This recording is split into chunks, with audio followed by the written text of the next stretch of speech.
Hello and welcome to the transcription explanation of this Gallifreyan design. It was done using Loren Sherman's fan-made Gallifreyan script, which uses a combination of dots and lines on these 4 different stems to make the consonants. And vowels are these smaller circles, and they kind of change depending on what stem they're enclosed on of these 4 stems, and of course what vowel they are. So for example, this is like an E by itself. This is a B-E, so B stem with an E on it. This is a J-E, J stem with an E on it. T-E, T-H-E. Anyway, let's go ahead and look at this design.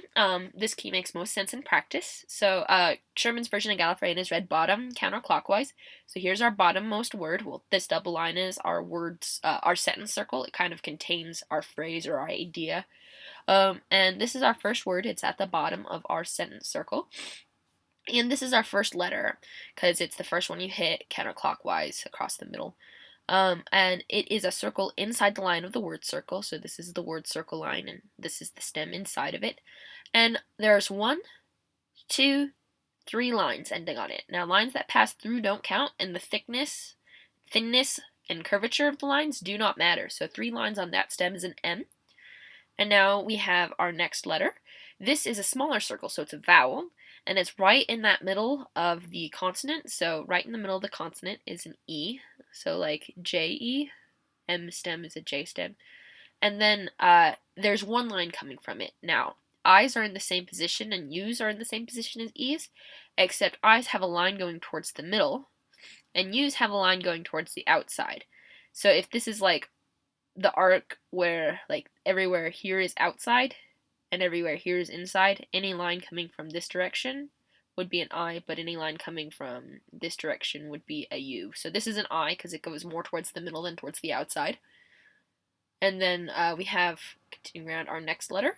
It is this deep divot stem, like a B stem, except there's 1, 2 dots on it. Now this dot's pretty close to it, except it's directly on this stem, so it's part of this stem for sure. So only 2 dots are here, and again, lines passing through do not count. So those 2 dots on this stem makes it a CH.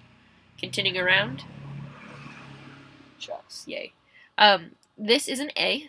It is a small circle, so it's a vowel, well, relatively, compared to the C-H-L-M, right?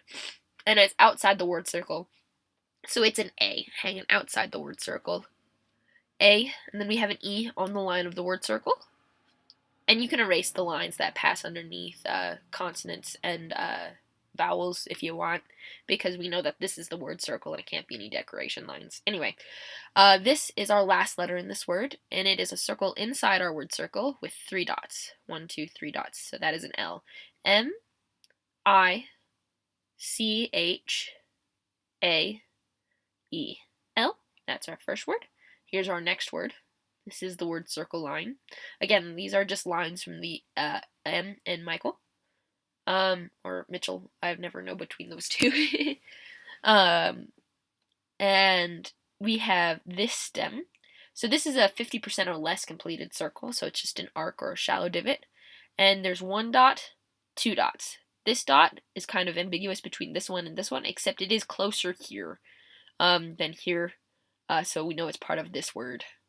This letter. So because this dot is closer to this stem than this stem, because this O kind of sticks up. Anyway, this dot is part of this stem because it's closer to it than any other stem. So that's 2 dots on this arc. So SH. Continuing around. Here's an A, little a, hanging outside our word circle. Continuing around. This thing looks more complicated than it really is.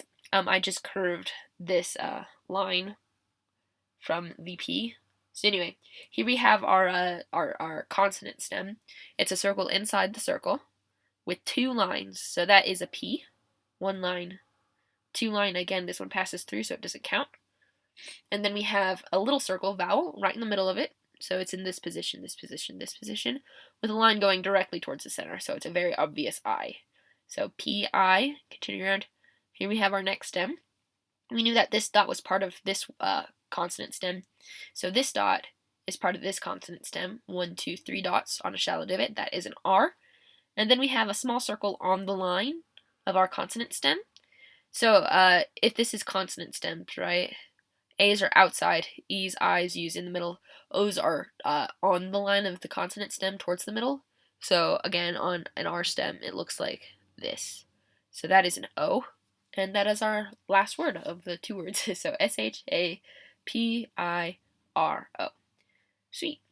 That's that.